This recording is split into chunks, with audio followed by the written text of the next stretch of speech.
Olá, meus alunos, olá, minhas alunas, concursandos e concursandas de todo o Brasil. Sejam muito bem-vindos ao meu curso, o curso do Guilherme Biasotto. Muito prazer, sejam muito bem-vindos. E na nossa aula, nesse nosso curso, estudaremos o Estatuto da Pessoa com Deficiência.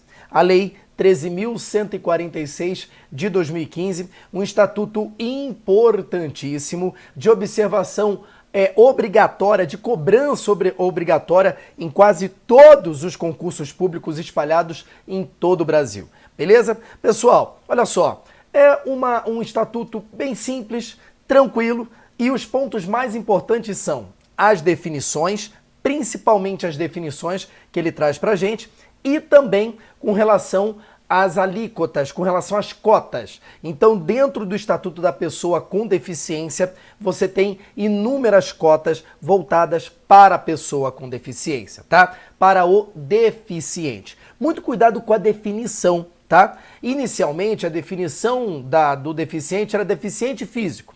Depois ele virou PCD, Pessoa com Deficiência. Depois ele se tornou PNE, Portador de Necessidade Especial. E agora é deficiente e ponto final, tá bom? Então cuidado com a evolução da nomenclatura. E para iniciarmos o estudo sobre o Estatuto da Pessoa com Deficiência, vem comigo, vamos efetuar algumas anotações importantíssimas. De olho na tela, vem comigo. Então olha só, coisa muito linda, tá aqui, bonitinho, vamos que vamos. Olha aqui, ó, deixa eu pegar aqui, a canetinha, coisa linda. A gente coloca aqui, ó, dentro do estatuto, tá aqui, ó, estatuto.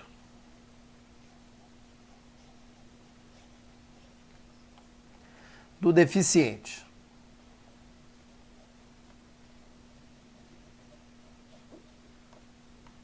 O Estatuto do Deficiente, ele está previsto na Lei 13.146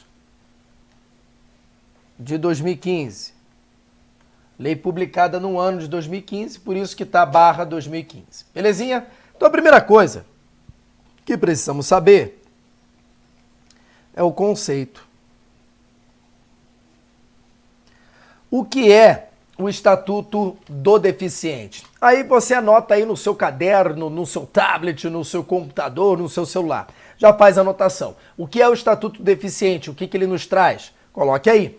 Ele traz os direitos e deveres da pessoa com deficiência. Os direitos e deveres do deficiente. Ponto final. Então, quais são os direitos e obrigações da pessoa com deficiência? É isso que o Estatuto irá nos listar. Fechou? Então, primeiro ponto importantíssimo, você não pode se esquecer, ok? Além do conceito, ponto 2, quem são os destinatários? Destinatários. Quem são os destinatários do Estatuto da Pessoa com Deficiência? Obviamente, né? O destinatário do Estatuto da Pessoa com Deficiência é o próprio deficiente. Então, de olho na tela. Olha aqui, ó. O destinatário, efetivamente, o deficiente. Deficiente. Ok? E aqui já vem o primeiro ponto importantíssimo com relação ao nosso conteúdo. Onde está a definição do deficiente? Quem é a pessoa com deficiência? Isso está previsto no artigo 2º da lei. Aí o artigo 2º da lei nos responde o seguinte, anote aí no seu caderno, no seu computador, no seu tablet ou no celular. Ele diz pra gente que a pessoa com deficiência é aquela que possui impedimento de longo prazo, seja de natureza física, mental, intelectual ou sensorial, o qual, em interação com uma ou mais barreiras, pode obstruir sua participação plena e efetiva na sociedade em condições de igualdade com as demais pessoas. Então, essa é a definição do que é o deficiente dentro do Estatuto da Pessoa com Deficiência. Então vamos resumir o que o artigo 2º nos traz. O ponto mais importante é os aspectos de deficiência. Pode ser deficiência física, mental, intelectual ou sensorial. Aqui já temos uma pegadinha. No seu concurso público, na questão da sua prova, pode aparecer mais um aspecto de deficiência que não está previsto na lei, tornará a questão errada. Então ele pode dizer assim, ó, deficiente é a pessoa que tem uma deficiência no aspecto físico, mental, intelectual, sensorial e econômico. Tá errado, econômico não tem. Físico, mental, intelectual, sensorial e político. Não, político não tem. Físico, mental, sensorial, intelectual ou cultural. Não, cultural não tem. Então, ele vai colocar mais um aspecto de deficiência que não existe, o que tornará a questão errada. Um outro ponto muito importante, ele pode retirar um desses aspectos. E aí, muito cuidado. Pode acontecer da afirmativa incompleta estar certa, como pode ocorrer da afirmativa incompleta estar errada. Vai depender da palavra que ele vai utilizar na questão, principalmente palavras restritivas, como apenas, só, somente, exclusivamente e etc. Um exemplo bem prático, ele pode dizer assim, ó, segundo o Estatuto da Pessoa com Deficiência, o deficiente ele é definido como a pessoa que possui impedimento a longo prazo, de longo prazo, nos aspectos físico, mental e sensorial. Tá certa a questão. Ah, mas ele não falou do intelectual. Tá, mas em momento algum ele restringiu, tá? Não está completo, mas nada do que ele disse ali está errado, ok? Agora vou fazer uma segunda afirmativa, aí sim, essa já com uma pegadinha. Ele pode dizer assim, ó, segundo o Estatuto da Pessoa com Deficiência, deficiente é a pessoa que tem um impedimento de longo prazo, segundo exclusivamente com relação ao aspecto físico e sensorial. Está errada a questão, por causa da palavra exclusivamente. Se não tivesse essa palavra restritiva, certamente a afirmativa estaria correta. Então, muito cuidado com isso. Cuidado com os 4 aspectos. Ele pode colocar mais um aspecto que não existe, ou ele pode retirar um deles. Se ele retirar um desses aspectos, tornará a afirmativa errada? Depende. Se ele utilizar a palavra restritiva, sim, tornará a afirmativa errada. Se ele não utilizar a palavra restritiva, aí não tem problema. Mesmo incompleta, a afirmativa estará correta, ok? Então, o primeiro aspecto da definição do deficiente que você tem que lembrar são os parâmetros de deficiência física, mental, intelectual e sensorial. O segundo ponto da definição do deficiente, que é importantíssimo, é que essa deficiência ela precisa ser a longo prazo. Que ele fala pra gente, impedimento de longo prazo. Então, o que seria impedimento de longo prazo? Se você analisar todo o estatuto, toda a lei 13.146 de 2015, ele não vai dizer. Em momento algum ele vai definir o que seria um impedimento de longo prazo. Quem traz essa definição pra gente é a Lei 8.742 de 93. É a Lei Orgânica da Assistência Social, ou seja, um ramo do direito completamente diferente. Então, lá no direito previdenciário, o estudo da assistência social está dentro do direito previdenciário, então é o direito previdenciário que vai nos responder o que seria impedimento a longo prazo. Aí lá no artigo 20 da Lei 8.742 de 93, que é a LOAS, ele vai dizer que impedimento a longo prazo considera-se pelo menos 2 anos. Então, para que a pessoa seja considerada deficiente, aquela deficiência física, mental, intelectual ou sensorial, ela tem que ser portadora dessa deficiência por pelo menos 2 anos. Mas quem responde isso é a LOAS. Se no conteúdo programático do seu edital não aparece a LOAS, não aparece a Lei 8.742 de 93, então você não tem a obrigação de saber. É só uma informação a mais que eu estou lhe dando para que você tenha uma ideia. Então não é qualquer deficiência e não é qualquer impedimento que definirá uma pessoa com deficiência. O impedimento ele tem que ser de longo prazo, se for médio ou curto prazo, não torna a pessoa classificada como deficiente, e também o aspecto da deficiência física, mental, intelectual e sensorial. Então são esses 2 pontos que eu preciso que você guarde. Então vamos anotar no seu caderno. Então coloca lá, ó. Vai colocar aqui, ó. Físico, mental, intelectual,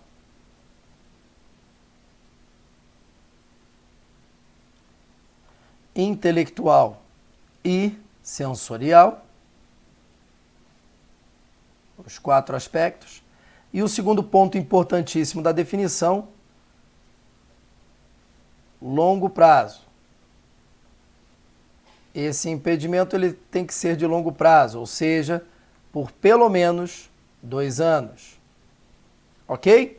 Não se esqueçam disso. Coisa muito linda, então já sabemos quem são os destinatários do Estatuto. O Estatuto existe para quem? Para os deficientes, e você sabe exatamente quem são, ok? Ponto 3.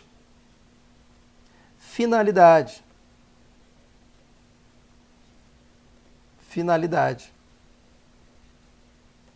Qual é a finalidade do Estatuto do Deficiente, pessoal? Ele existe para quê? E isso é muito importante. Você tem que saber a finalidade, ok? Você tem que ter a ideia da finalidade. E a finalidade, deixa eu até mudar aqui, ó, está prevista logo no artigo 1º do Estatuto. Lá no artigo 1º do Estatuto, ele nos diz qual é a grande finalidade do Estatuto da Pessoa com Deficiência. Aí ele fala lá pra gente que é assegurar, promover em condições de igualdade o exercício de direitos e liberdades fundamentais por pessoa com deficiência, visando sua inclusão social e cidadania.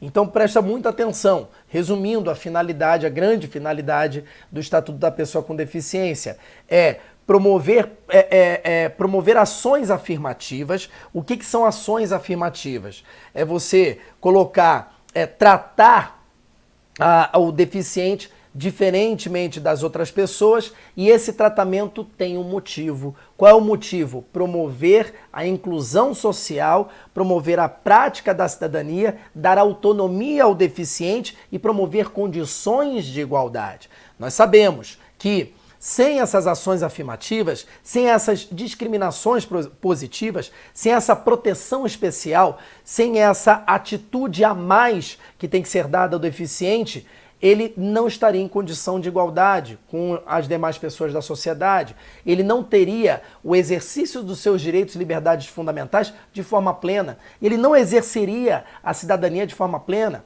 Nós sabemos que dentro da estrutura física do nosso país, nas grandes cidades, não estou nem falando cidade de pequeno ou médio porte, nas grandes cidades não temos acessibilidade. Então o deficiente ele tem dificuldades de locomoção, de sair de casa. Muitas das vezes ele não consegue sair de casa por uma questão de acessibilidade.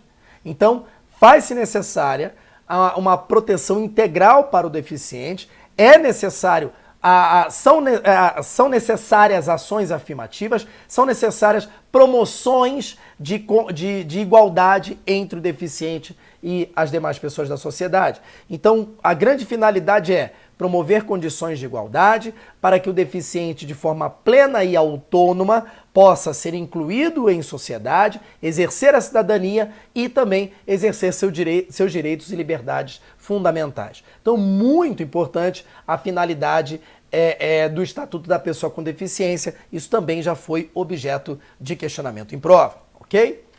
Um outro ponto que precisamos analisar é o seguinte: o que precisamos analisar? Nós precisamos analisar o que ele traz no Estatuto da Pessoa com Deficiência com relação às pessoas, né?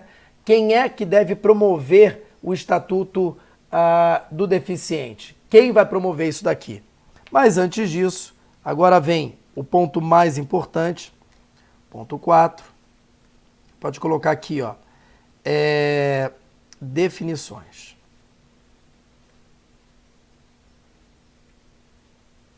Definições.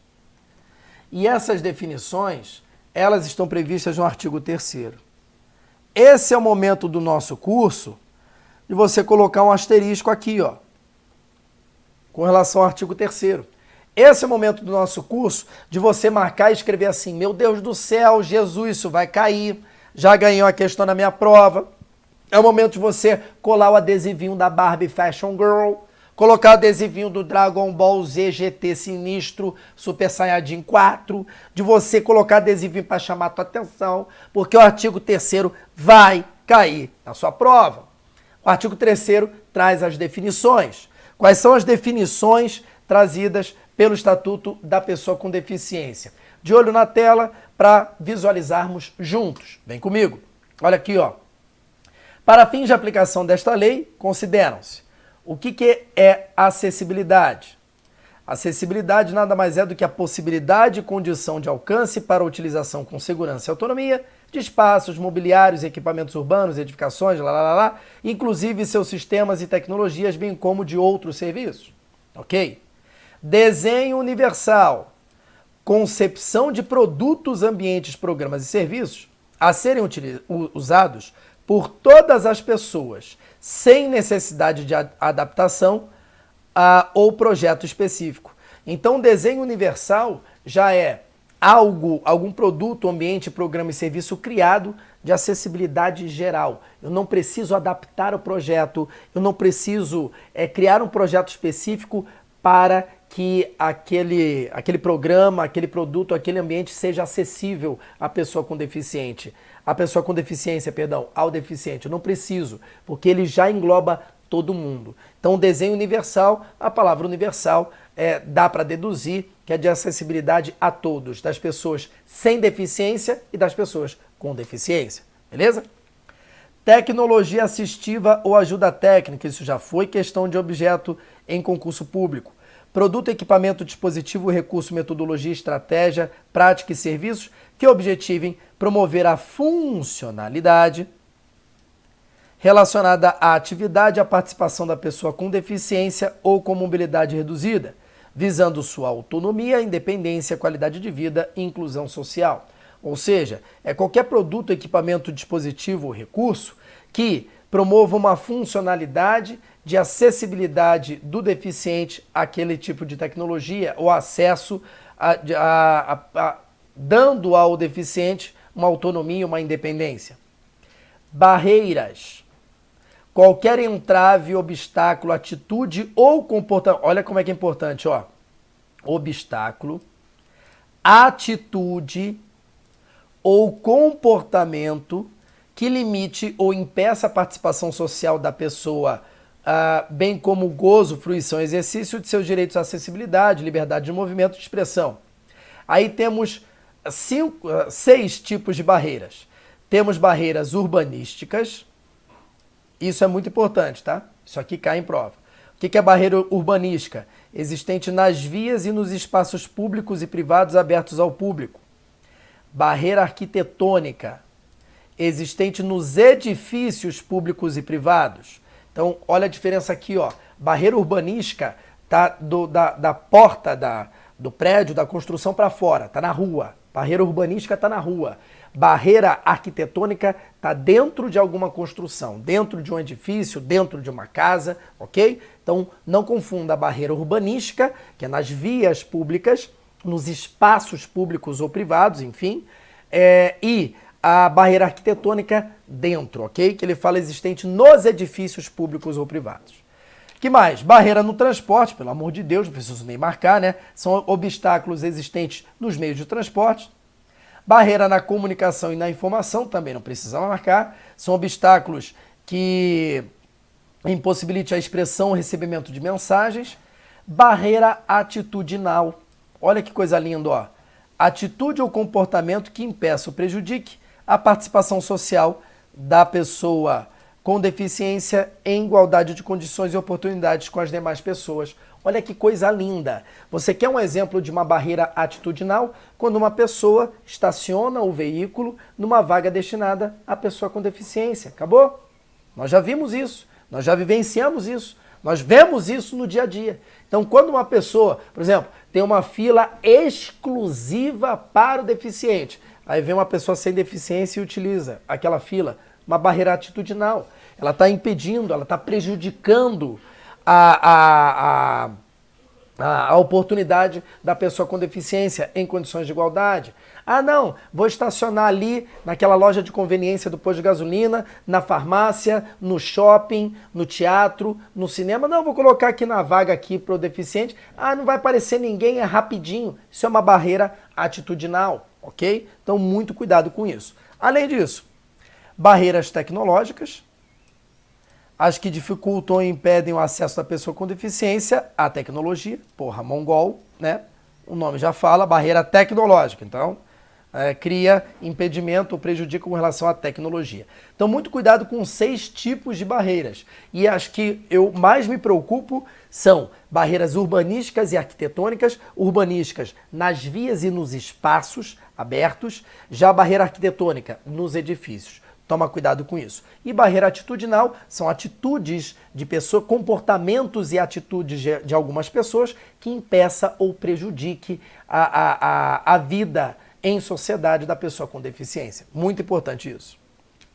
Comunicação, forma de interação de cidadãos que abrange, entre outras opções, as línguas, inclusive Libras, visualização de textos, o Braille, sistema de sinalização de comunicação tátil.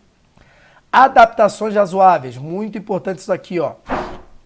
Adaptação, modificação e ajuste necessário e adequado que não acarreta ônus desproporcional ou indevido quando requeridos em cada caso, a fim de assegurar que a pessoa com deficiência possa gozar ou exercer em condições de igualdade e oportunidade com as demais pessoas. Então, uma adaptação razoável, uma rampa, tá? Então, você tem lá um hospital. O hospital ele se localiza num prédio antigo, numa construção antiga, muitas das vezes tombadas pelo patrimônio histórico, e não pode mudar a fachada, enfim. Aí faz uma adaptação razoável, ou seja, coloca uma rampa através de alguns equipamentos ou um elevador, pronto, é uma adaptação razoável, ok? Elemento de urbanização, quaisquer componentes de obras de urbanização, tais como as referentes pavimentação, saneamento, paisagismo e os que materializam as indicações de planejamento urbanístico, ou seja, qualquer componente localizado nas vias, nos espaços públicos. Mobiliário urbano. Aí o mobiliário urbano não é um componente de obra. Mobiliário urbano são objetos existentes nas vias e nos espaços públicos, ok? Pessoa com mobilidade reduzida. Não confunda a pessoa com mobilidade reduzida com a pessoa com deficiência. Pessoa com deficiência é a definição do artigo 2º, tá? Então, é uma deficiência física, mental, intelectual ou sensorial a longo prazo, que crie dificuldades, que crie impedimentos, que prejudique a vida em sociedade em condições de igualdade. Agora, a pessoa com mobilidade reduzida já é uma outra coisa. Aí ele fala pra gente, ó, aquela que tenha por qualquer motivo dificuldade de movimentação permanente ou temporária, gerando redução efetiva da mobilidade, da flexibilidade, coordenação motora ou da percepção, incluindo idoso. Olha aqui, ó. Olha exemplos que ele dá pra gente de pessoas com mobilidade reduzida. Gestante, lactante, pessoa com criança de colo e obeso. Aqui, ó. São exemplos de pessoas com mobilidade reduzida. Não são consideradas deficientes, são consideradas pessoas com mobilidade reduzida, ok? Residências inclusivas, isso aqui não precisa nem marcar, são unidades de oferta do Serviço de Acolhimento do Sistema Único de Assistência Social, do SUAS, localizadas em áreas residenciais da comunidade com estruturas adequadas. Moradia para a vida independente da pessoa com deficiência, ou seja, uma moradia que tem toda a estrutura adequada para proporcionar ao deficiente toda a sua autonomia. Atendente pessoal, isso aqui é muito importante, pessoa membro da família ou não precisa ser membro da família necessariamente, com ou sem remuneração, que assiste, ou seja, que ajude ou presta cuidados básicos e essenciais à pessoa com deficiência no exercício de suas atividades, ou seja, uma pessoa que acompanha, que ajuda o deficiente. Profissional de apoio escolar, pessoa que exerce atividade de alimentação, higiene e locomoção do estudante com deficiência. E acompanhante, aquele que acompanha, acompanhante que faz o quê? Acompanha, é mongol, né? Pelo amor de Jesus. A pessoa que acompanha a pessoa com deficiência, podendo ou não desempenhar as funções de atendente pessoal. Então olha aqui, ó, resumo do samba das definições aqui do artigo 3º, as definições mais importantes. Primeira definição importantíssima, acessibilidade, tá? A primeira, que é o que a gente mais escuta, o que a gente mais vê no dia a dia com relação à pessoa com deficiência. Então, acessibilidade é a possibilidade e condição de alcance para que a pessoa com deficiência tenha uma vida plena, tá? E autônoma. Desenho universal não é um conceito, uma definição, uma expressão que você costuma ouvir. Então, desenho universal é qualquer coisa que já tem uma acessibilidade para todos. Pessoas com deficiência e pessoas sem deficiência. Tecnologia assistiva ou ajuda técnica, acho que o nome já dá para deduzir, né? São equipamentos que ajudam, que facilitam a vida da pessoa com deficiência. As barreiras, que são os obstáculos, e principalmente a diferença entre barreira urbanística e arquitetônica, e também barreira atitudinal. E a última definição que gera muita confusão na cabeça do aluno é atendente pessoal e acompanhante. Acompanhante é simplesmente a pessoa que está acompanhando um deficiente.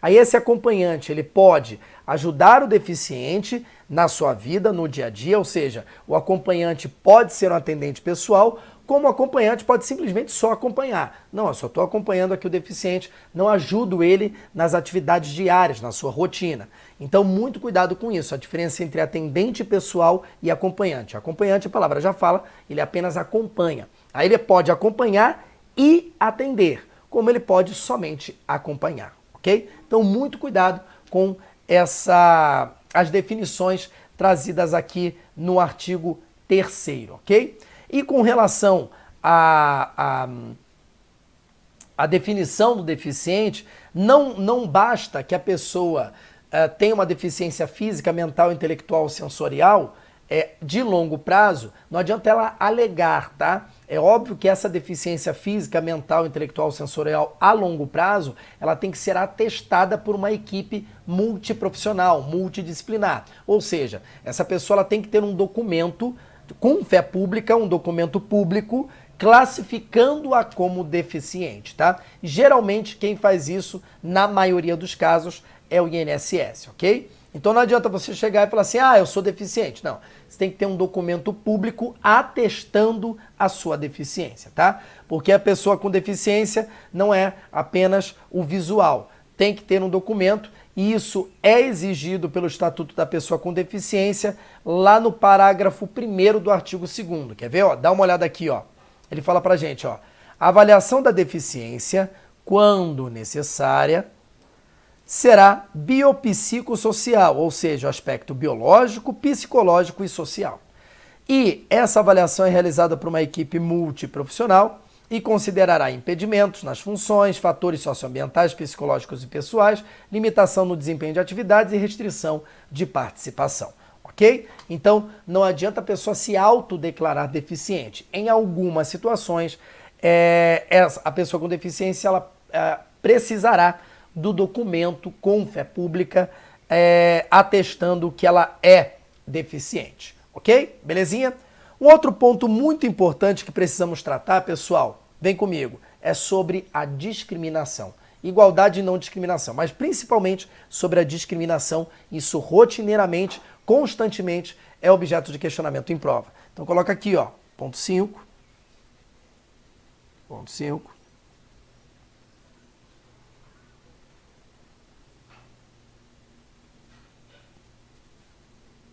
Discriminação. O que é considerado discriminação para fins do deficiente? Qual a atitude? O que deve ser feito para que seja considerado a discriminação para a pessoa com deficiência? Isso está previsto, olha aqui, ó, no artigo 4º, parágrafo 1º do Estatuto. Aí vamos lá, ó. Olha aqui, ó. Ele fala pra gente. Toda pessoa com deficiência tem direito à igualdade de oportunidades, ok? E não sofrerá nenhuma espécie de discriminação. Ninguém, né? A própria Constituição Federal proíbe a discriminação negativa. O que é discriminação negativa? Discriminação nada mais é do que tratar diferente. E existem dois tipos de discriminação. Discriminação negativa, quando você trata diferente sem motivo algum, e temos a discriminação positiva, quando você discrimina tendo algum motivo, tendo um fator gerador. Então, por exemplo, a mulher, ela tem a discriminação positiva autorizada pela própria Constituição Federal, a criança, índio, deficiente, idoso, negro. Então, são pessoas que têm direito à discriminação positiva, seja por algum motivo, seja pelo aspecto biológico, seja pelo aspecto social, seja pelo aspecto de desenvolvimento, seja pelo aspecto físico, histórico, cultural, enfim. A discriminação positiva ela tem sempre um motivo de tratar diferente, para você tentar igualar situações que são desiguais. Então a discriminação positiva ela tenta equilibrar uma situação. Agora a discriminação negativa não. A situação já está equilibrada e você trata diferente sem motivo algum, ok? Então vamos lá para a definição do que é discriminação. Considera-se discriminação em razão à pessoa com deficiência toda forma de distinção, restrição ou exclusão, seja por ação ou omissão, que tenha por propósito ou o efeito de prejudicar, impedir ou anular o reconhecimento ou exercício dos direitos e liberdades fundamentais da pessoa com deficiência, incluindo recusa de adaptações razoáveis e de fornecimento de tecnologia assistiva. Então você tem um site, você tem um programa, um aplicativo, e esse teu aplicativo não possui uma tecnologia assistiva, para que o deficiente tenha acesso àquele tipo de tecnologia. E você se recusa a colocar lá alguma tecnologia assistiva para dar acessibilidade à pessoa com deficiência. A sua recusa é sim considerada discriminação, uma prática discriminatória, e você sofrerá as consequências em virtude disso. Pessoa com deficiência, esse parágrafo 2º é muito importante. A pessoa com deficiência não está obrigada a usufruir dos benefícios decorrentes de ação afirmativa. Vou dar um exemplo muito prático. Vocês todos sabem que existe uma cota reservada para pessoas com deficiência dentro de concurso público. Aí o candidato é obrigado a se candidatar dentro dessa cota? Não. Ele usa se quiser. O deficiente ele tem direito a um número mínimo de assentos, um número mínimo de vagas de estacionamento, um número mínimo de veículos com adaptações em locadora de veículo, tem direito a um número mínimo de veículos adaptados com relação a frotas de táxi, inclusive Uber. Mas o deficiente é obrigado a utilizar? Não, ele usa se quiser. Isso é muito importante. Todos os direitos especiais, todas as ações afirmativas promovidas pelo Estatuto, o deficiente utiliza se ele quiser, ok? Artigo 5º, a pessoa com deficiência será protegida de toda forma de negligência, discriminação, exploração, violência, ok? Para fins dessa proteção, são considerados especialmente vulneráveis a criança, quem é especialmente vulnerável? Criança, adolescente, mulher, idoso e o deficiente. Todos eles com deficiência, né? Criança, adolescente, mulher ou idoso com deficiência. Deficiência não afeta a plena capacidade civil da pessoa, inclusive, tem algumas questões aqui que são idiotas, né? Por exemplo, então só porque o cara é deficiente, então ele não pode se casar, né? Então ele tem que pedir autorização para casar, pelo amor de Deus, né? Não é o fato dele ter uma deficiência que ele não tem autonomia e plena liberdade para decidir sobre a vida dele. Mas mesmo assim, mesmo coisas óbvias, o artigo 6º expressa para a gente. Então, o deficiente ele tem total liberdade para se casar ou constituir uma união estável, exercer direitos sexuais e reprodutivos, acredite se quiser, exercer direito de decidir sobre o número de filhos e ter acesso a informações adequadas, conservar a sua fertilidade, sendo vedada a esterilização compulsória, e exercer o direito à família e convivência familiar e comunitária, e exercer o direito à guarda, tutela, curatela e adoção, seja como adotante ou adotando, em igualdade de oportunidades com as demais pessoas. Tá? Então, tudo isso aqui, todos esses aspectos, a deficiência não vai afetar, ok? É dever de todos comunicar à autoridade competente qualquer ameaça ou violação aos direitos da pessoa com deficiência. Se no exercício de suas funções, juízes, tribunais tiverem conhecimento de fatos que caracterize violação ao Estatuto do Deficiente, deve remeter as peças ao MP. E olha o artigo 8º, que é muito importante. É dever do Estado, da sociedade e da família assegurar à pessoa com deficiência com prioridade todos os seus direitos fundamentais. Então aqui nós podemos colocar aqui, ó, no seu caderno, ó, ponto 6, sujeitos responsáveis. Sujeitos responsáveis.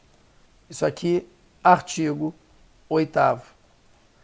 Quem são sujeitos responsáveis para com o deficiente? Quem é que é obrigado a promover o Estatuto do Deficiente? Estado, em primeiro lugar. Sociedade. Toda a sociedade é obrigada a promover, a observar o Estatuto do Deficiente e, principalmente, a sua família. Então, temos 3 sujeitos responsáveis que promoverão o quê? Olha aqui, ó. Deixa eu voltar aqui. Ponto 6, ponto 7. A gente coloca aqui, ó. Ponto 7.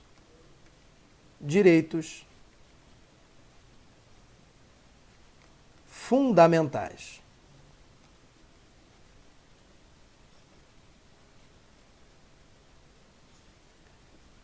Isso daqui é a parte mais importante do Estatuto do Deficiente. Então, nós precisaremos analisar pormenorizadamente cada um dos direitos fundamentais previstos pelo Estatuto à pessoa com deficiência. Um grande beijo, um grande abraço e até a nossa próxima aula. Tchau, tchau!